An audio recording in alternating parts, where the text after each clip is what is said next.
Hello বন্ধুরা, কেমন আছো সকলে? আশা করি সকলে খুব ভালো আছো। তো আগের ভিডিওতে যেমনটা আমি দেখিয়েছিলাম যে আমরা সারনাথ থেকে ঘুরে আসলাম। সারনাথ থেকে ঘুরে আসার পর ওয়েদার আপডেট যেটা দেখাচ্ছিল সেই মতো ওয়েদার একেবারেই পাল্টে যায়। আমরা তো ভাবছিলাম যে আজকে আর ঘোরা হবে না, কিন্তু তারপর হোটেলে এসে ফ্রেশ হয়ে দেখলাম যে বৃষ্টি টিষ্টি কিছুই হচ্ছে না, ঝড় বৃষ্টি কিছুই হচ্ছে না, ভালোই হলো। তো সেই মতো ফ্রেশ হয়ে এইখানে নতুন জুতো, পাঞ্জাবি আর একটা জিন্স পরে নিলাম। তো এখন যাচ্ছি কোথায়? এখন যাচ্ছি হচ্ছে কাল ভৈরব মন্দিরে। কারণ কাশী বিশ্বনাথ মন্দিরে যাওয়ার আগের নিয়ম হচ্ছে কাল ভৈরব মন্দিরে গিয়ে আমি যে বেনারস এসছি সেটা জানিয়ে আসা, এটাই প্রচলন। তো সেই অনুযায়ী আমরা প্রচলন মতোই, যেটা প্রচলিত সেই অনুযায়ী চলে যাচ্ছি এখন কাল ভৈরব মন্দিরে। তো গদলিয়া চক থেকে হেঁটেই যাচ্ছি। রাস্তায় প্রচুর লোকের ভিড়। তো এইখানেই হচ্ছে কাশী বিশ্বনাথ মন্দিরের সামনে, এখানে হচ্ছে সুগম দর্শনের জন্য এইখানে টাকা দিয়ে টিকিট কাটতে হয়। তো যাই হোক, দেখতে দেখতে এই কাশী বিশ্বনাথ মন্দিরের সামনে দিয়ে আমরা সামনের রাস্তাটা ধরে এই সামনের দিকে এগিয়ে যাচ্ছি। তো আগামীকাল মানে শুধু রাতটা পেরোনো বাকি, কাশী বিশ্বনাথ মন্দিরে আসবো পুজো দিতে। একটা আলাদাই এক্সাইটমেন্ট মনের মধ্যে কাজ করছে, যেমনটা ইউটিউব ভিডিওতে দেখেছি বা লোকমুখে শুনেছি সেই রকমটা আজকে নিজে যখন করছি। কাশী বিশ্বনাথ মন্দিরে যাওয়ার আগের দিন সন্ধে আরতির টাইম মানে 7:30টার পর। তো সেই অনুযায়ী আমরা বেরিয়ে যাই ফ্রেশ হয়ে। এখানে রাস্তার দুধারে এই পুজো দেওয়ার সামগ্রীর প্রচুর প্রচুর দোকান রয়েছে। সেই দোকান থেকে নিয়ে নিলাম একটা ডালা। তো আমরা এই গলি ওই গলি, কেউ বলছে ওই রাস্তা দিয়ে সামনের দিক দিয়ে ঢোকা যাবে, ওই রাস্তা দিয়ে, এই করতে করতে কিছুক্ষণ ঘুরতে ঘুরতে লাস্ট অব্দি রাস্তা খুঁজে পেলাম এবং ডালা নিয়ে এই কাল ভৈরব মন্দিরের ভেতরে যাচ্ছি। তো মন্দিরে এই যে দেখতেই পাচ্ছ কাল ভৈরব মন্দির, মন্দিরের ভেতরে ক্যামেরা অ্যালাউ নেই। মানে মন্দিরের ভেতরে মূল যে গর্ভগৃহ সেইখানে ক্যামেরা অ্যালাউ নেই, ক্যামেরা করা। তো তার আগে পর্যন্ত যতটুকু ক্যামেরা অ্যালাউ ছিল ততটুকু পর্যন্ত মন্দিরের গেটে ঢোকার আগে পর্যন্ত ক্যামেরা নিয়েই গিয়েছি। তো এই ডালা নিয়ে এখন মন্দিরের ভেতরে প্রবেশ করার পালা। এই মন্দিরের ভেতরে প্রবেশ করছি। আর এইখানে তো নিয়ম আছে, ওই ডালার মধ্যেই তেল দিয়ে দিয়েছিল, এই যে তেল, তো সেই তেলটা নাকি মাথার চারপাশে ঘোরাতে হয় 7বার ঘুরিয়ে, মানে দরজায়, মূল যে দরজায়, এই যে দরজায় ঠেকিয়ে সেটা নাকি ভেতরে দিয়ে দিতে হয়। তাতে নাকি বলে ভাড়া যা থাকে সেগুলো নাকি কাটে। তো সেই হিসেবেই, সেই আস্থায় বিশ্বাস রেখে সেই রকমভাবেই যা নিয়ম, সেই নিয়ম মেনেই এই ভেতরে ঢুকে গিয়েছি পুজো দিতে। এই মন্দিরের চারপাশটা এইটুকু পর্যন্তই মন্দিরের ভেতরে মানে ভিডিও অ্যালাউড ছিল। তারপরে এই পুজো দিয়ে বেরিয়ে পড়লাম মন্দির থেকে। দেখতেই পাচ্ছ প্রচণ্ড ভিড়, আর গরমটাও মারাত্মক। প্রচণ্ড গরমে, যেহেতু জুনে গিয়েছি, তো জুনের সেই মারাত্মক গরম, সেই গরমে যাই হোক খুব ভালোভাবে খুব সুষ্ঠু মতো পুজো দিয়ে আমরা এই বেরিয়ে আসলাম। এবার বেরিয়ে আসার মুহূর্তে এই যে চারপাশে বিভিন্ন রকমের দোকান, কাঁসা পিতলের দোকান, আর বাইরে তো মানে সামনে দুপা দিলেই মন্দির, বিভিন্ন দেবদেবীর মন্দির। তো সেই মন্দিরের মধ্যে থেকে এক মন্দিরে তখন নামগান হচ্ছিল, ঢুকেও পড়লাম। ঢুকে কিছুক্ষণ থাকলাম, নামগান শুনলাম।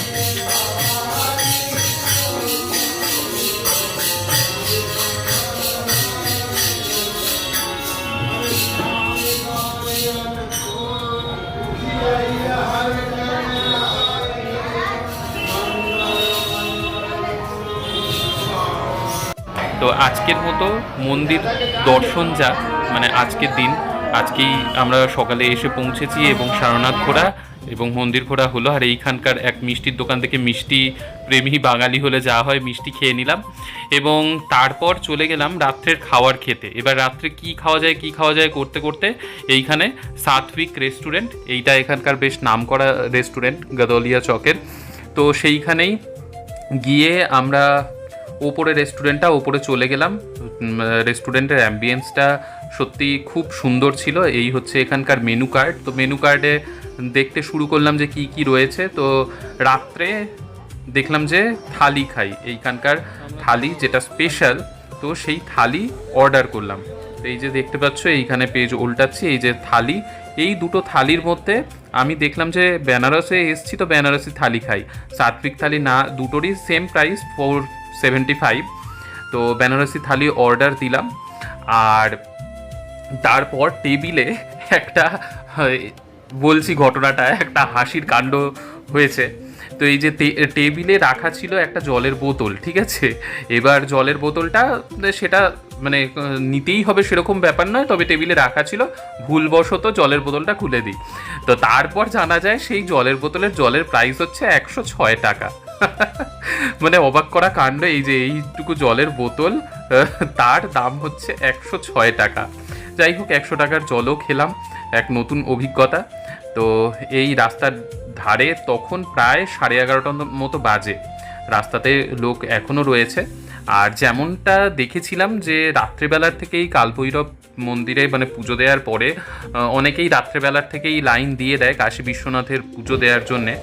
তো আমরাও ঠিক করলাম যে রাত্রে খাওয়া দাওয়া সেরেই মানে তাড়াতাড়ি হোটেলে গিয়ে শুয়ে পড়বো এবং 2টোর মধ্যে উঠে চলে যাব, যাতে লাইনে দাঁড়াতে পারি এবং দর্শনটা খুব ভালো মতো হয়। তো এই হচ্ছে বেনারসি থালি চলে আসলো। জাস্ট মেনুগুলো আমি দেখাচ্ছি, মানে অনেকগুলো আইটেম। আর সত্যি কথা বলতে খাবারের টেস্ট প্রত্যেকটারই অসাধারণ ছিল। এই যে হচ্ছে লিট্টি, বিহারে আসার পর থেকে লিট্টি প্রচুর খাচ্ছি, তো বেনারসে এসেও লিট্টি খেলাম। তো এই লিট্টি, তারপরে এই যে এইখানে বড় বড় এই যে দেখতে পাওয়া যাচ্ছে, এইগুলো বড় বড় পাঁপড়, বড় বড় সাইজের পাঁপড়, স্যালাড, গোলাপ জামুন, ডাল ফ্রাই, তারপরে হচ্ছে এইখানে ছিল ওই ইয়ের সাথে, লিট্টির সাথে খাওয়ার জন্য চোখা, পনির। তো প্রত্যেকটা আইটেম সত্যি কথা বলতে খুব খুব সুন্দর ছিল। একটাই আমার মনের মধ্যে ভয় হচ্ছিল যে এত রাত্রে, প্রায় 11:30টার মতো খাচ্ছি, রাত্রে ঘুমানোরও বেশি সময় নেই এইটুকু, তারপরেই আবার 2টোর মধ্যে বেরোতে হবে পুজো দেওয়ার জন্যে। যাই হোক, সত্যি কথা বলতে খাবারগুলো প্রত্যেকটাই ফ্রেশ ছিল আর প্রত্যেকটাই যথেষ্ট ভালো খেতে ছিল। তো এই খাওয়া শুরু করে দিলাম, পেটের কোনো রকমের কিচ্ছু সমস্যা হয়নি। সত্যি কথা বলতে প্রত্যেক দিনই বেনারসে থালি খেয়েছি, তো প্রথম দিন রাত্রের থালি। তো খুব আয়েশ করে খেলাম এবং খাবারগুলো যেমনটা বলছি যথেষ্ট ভালো ছিল। তো এই সাত্বিক রেস্টুরেন্ট, যেমন শুনেছিলাম যে এইখানকার গাদলিয়া চকের বেশ ভালো রেস্টুরেন্ট, সেই মতো ভালো, যথেষ্ট ভালো খাবার।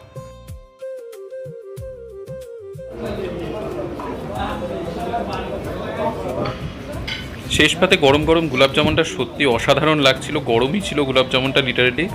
তো যাই হোক, খাওয়া দাওয়া খুব ভালো মতোই হলো, রেস্টুরেন্ট থেকে বেরিয়ে পড়লাম। এখন সোজা চলে যাব হচ্ছে হোটেলে গিয়ে রেস্ট নেওয়ার পালা। পেট একদম পুরো কঠিন অবস্থা। তো রাত্রে বেশিক্ষণ ঘুমানোর তো সময় পাবো না, সেটাই ব্যাপার, যে কিছুক্ষণ ঘুমিয়েই 2টোর মধ্যে উঠতে হবে, স্নান টান করে যেতে হবে। মনে হচ্ছে রাত যে 12টা বাজতে যাচ্ছে, গদলিয়া চকের জায়গাটাতে এসে মনেই হচ্ছে না রাত 12টা বাজে। চারিদিকটা দেখে বুঝতে পারছো তোমরা যে রাত 12টা আদৌ বাজে। যাই হোক, এসে তো ড্রেস চেঞ্জ করে শুয়ে পড়লাম। আবার হচ্ছে মানে বেশিক্ষণ নয়, 12টা তো বেজেই গিয়েছিল, 1:30টার মধ্যে উঠে এই স্নান টান করে 2টোর মধ্যে হোটেল থেকে এই বেরোনোর জন্য রেডি হয়ে গিয়েছি। স্নান টান সেরে এই একটা পাঞ্জাবি পরে নিলাম, পাঞ্জাবি পায়জামা পরে এখন যাচ্ছি কাশী বিশ্বনাথ মন্দিরে। মহাদেব কি নগরীতে তো পৌঁছে গেছি, এখন কাশী বিশ্বনাথ মন্দিরে যাওয়ার পালা। এ এক মানে বিশাল অনুভূতি, আর মনের মধ্যে অনেক রকম এক্সাইটমেন্ট নিয়ে এই রাস্তায় বেরোলাম। তখনও রাস্তায় দেখতে পাচ্ছ, দেখে মনেই হচ্ছে না যে রাত 2টো বাজে। তো এইখান থেকে বেরিয়ে মানে এই টাইমটাতে টোটো চলাচল করে, আর এর পর থেকে মানে 4টের পর থেকে আর টোটো চলাচল করে না, টোটো বন্ধ করে দেওয়া হয়। তো যাই হোক, আমরা এখন টোটো করে যাব কাশী বিশ্বনাথ মন্দিরে। যেহেতু প্রচণ্ড গরমও লাগছিল, সবে স্নান করে জাস্ট উঠেছি আর এসি রুম থেকে বেরোলাম, প্রচণ্ড গরম লাগছিল। তো এই টোটোতে যেতে যেতে দেখছি লোক প্রচুর, রাস্তায় গাড়ির সংখ্যা, বাইক, সব কিছু মিলিয়ে মনেই হচ্ছে না যে মানে রাত 2টো বাজে। মানে এই শহর ঘুমোয় না, এই শহর জেগেই থাকে, এরকম একটা ব্যাপার। আর গদলিয়া চকটা যেহেতু এইখানকার একদম মেইন পার্ট, তো তার জন্য এইখানে লোকের সমাগম লেগেই আছে। যাই হোক, এইখানে এসে পৌঁছতেই যেই জিনিসটা সব থেকে বেশি অবাক করলো, এসেই দেখছি যে মানুষের মানে ভিড়, আর তার থেকেও বড় কথা বিশাল লম্বা লাইন। লাইন দেখে আমরা তো অবাক যে এই লাইনে দাঁড়িয়ে পুজো মানে ওই ভোর 4টে থেকে 5টার মধ্যে যে ওই স্পর্শ দর্শন হয় সেই স্পর্শ দর্শন করা কোনো রকমভাবেই সম্ভব নয়, যে বিশাল লাইনটা এখানে পড়েছে। তো যাই হোক, আমরা করতে করতে প্রথমে তো ইউটিউব ভিডিওতে বিভিন্ন রকমের এই 4 নম্বর গেট দিয়ে ঢোকার এই রাস্তা ওই রাস্তা বিভিন্ন রাস্তা ঘোরাঘুরি করার লক্ষ্যে আমরা যাই, আর সেইখানেও দেখি বিশাল লম্বা লাইন। এই যে দেখতেই পাচ্ছ, লোকে শুয়ে আছে বসে আছে রাস্তাতেই, বিশাল লম্বা লাইন। মানে এটা হচ্ছে টাকা ছাড়া, মানে টাকা দিয়ে যেটা টিকিট কেটে লাইন করতে হয় সেটার আলাদা লাইন, আর ওটা হচ্ছে টাকা ছাড়া যে লাইনটা হয় সেটা। তো আমরা এক গলিতে ঢুকলাম, গলিতে ঢুকে ইউটিউব ভিডিওর কথা মতো এই দিক ওই দিক করে যাওয়ার অনেক চেষ্টা করলাম, কিন্তু তা বৃথা। সেই রকমভাবে কোনো রকমভাবেই ঢোকা যায় না, ওই 4 নম্বর গেট দিয়েই ঢুকতে হয়। একটাই রাস্তা, হয় তুমি মানে রাত থেকে লাইনে দাঁড়াও টাকা না দিয়ে যদি দেখতে চাও, আর টিকিট কেটে দেখতে হলে তার জন্য চলে যেতে হবে ওই সুলভ দর্শন ওই জায়গাটাতে, যেইটা তোমাদেরকে কিছুক্ষণ আগেই দেখিয়েছিলাম। ওই কাউন্টারে গিয়ে ওইখান থেকে মানে টিকিট কাটতে হবে, টিকিট কেটে সেই অনুযায়ী তোমাকে লাইনে দাঁড়িয়ে সেইখানেও লাইনে দাঁড়াতে হবে, সেই লাইনও বিশাল লম্বা লাইন। তো এই যে আমরা কোনো রাস্তা পেলাম না, তো সেইখান থেকে বেরিয়ে এসে এখন সোজা চলে যাচ্ছি ওই কাউন্টারে গিয়ে আমি টিকিট কাটবো। আর আরেক বন্ধু যে সঙ্গে এসছে তাকে বললাম লাইনে মানে দাঁড়াতে অন্তত পক্ষে, না হলে আরও লম্বা লাইন হয়ে যাবে। আর স্পর্শ দর্শন আমাদের ওটাই টার্গেট ছিল। তো এইখান থেকে এই টিকিট কাউন্টার থেকে টিকিট কাটাও হয়ে গেল। এই যে 3rd জুন 2026 দেখতেই পাচ্ছ। তো 3 তারিখ আমরা এই এখন যাব মন্দিরের ভিতরে। তো এই হচ্ছে এইরকম ধরনের টিকিট একটা দেয়, আর সেখানে হ্যাঁ অবশ্যই আধার কার্ড দেখিয়ে কিন্তু টিকিট কাটতে হবে, ঠিক আছে? আধার কার্ডটা সঙ্গে রাখতেই হবে। এই যে এইখানে লেখাই আছে সুগম দর্শন 4টা থেকে 6টা টাইমিং, আর এই তো বাকি ডিটেলস এখানে থাকবে। তো এই নিয়ে চলে আসলাম লাইনে দাঁড়াতে। তো লাইনে এসে দাঁড়ানোর আগে নিয়ে নিলাম ডালা। তো এই পর্যন্তই ছিল মোবাইল অ্যালাউড। তো এই যেইখান থেকে ডালা নিলাম এইখানে মোবাইল জমা করে দিতে হলো, মোবাইল আর জুতো জমা করে দিয়ে চলে গিয়েছিলাম মন্দিরে। এবং মন্দির থেকে পুজো দিয়ে বেরোতে মানে ওই শুধু আমরা তখন কটা বাজে ওই সব কাণ্ডকীর্তি করতে আমরা 3:30 মতো বাজে লাইনে দাঁড়ালাম। তারপর ওই 4টে 5টা 6টা প্রায় 6:30টার দিকে মন্দির থেকে পুজো দিয়ে বেরোতে পারলাম। আর সত্যি কথা বলতে খুব সুন্দর দর্শন হলো এখানেও। তো এই এবার মন্দির চত্বর বাইরের থেকে ভিডিওতে তোমাদের সকলের সাথে শেয়ার করব কি দেখলাম। আর সামনেই তো রয়েছে গঙ্গা, এইখানে এসে কিছুক্ষণ ফটোশ্যুটও করলাম। আর এই যে ভেতরে পুজো হচ্ছে তার ভিডিও এখানে তো চলছেই, ভিডিওতে সবাই লাইভ দেখতেই পাচ্ছে, লাইভ টেলিকাস্ট। আর ভেতরে যেমনটা সকলেই তোমরা জানোই যে ক্যামেরা অ্যালাউড নয়। তো এইখান থেকেই মন্দিরের যে চূড়া, সোনার যে চূড়া, সেই চূড়াটা বাইরের থেকেই দেখলাম এবং ভিডিওতে তোমাদেরকেও এই যে দেখাচ্ছি।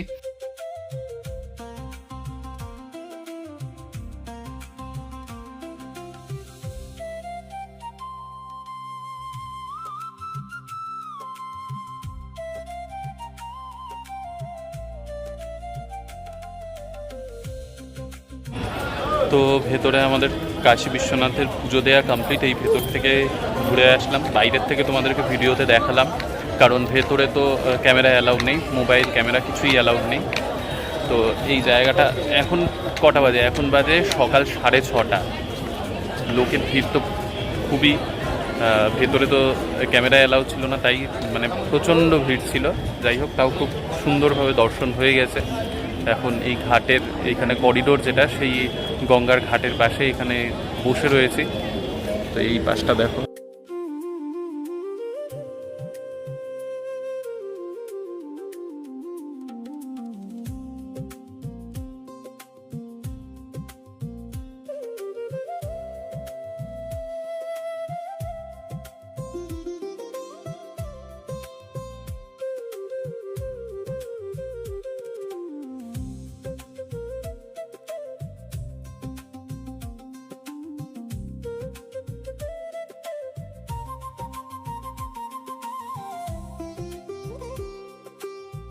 সেই সকাল তো নয়, ভোর রাত্রে বেরিয়েছিলাম। এতক্ষণে পুজো দিয়ে এখন বাজে 7:30। তো এখন কিছুক্ষণ রেস্ট নিয়ে তারপর আবার বেরোবো। প্রচণ্ড টায়ার্ড হয়ে গিয়েছি, সকাল থেকে পুজো দিয়ে তারপর ঘাট ঘুরে তারপরে কিছুক্ষণ রেস্ট নিয়ে আবার বেরোচ্ছি।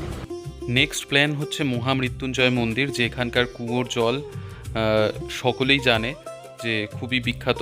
তো সেইখানে যাব, তো সেটা নেক্সট পার্টে রাখছি, আর বড় করছি না ভিডিওটা। আজকের ভিডিওটা এমনিই বড় হয়ে গেছে। তো সকলের সাথে দেখা হচ্ছে নেক্সট ভিডিওতে।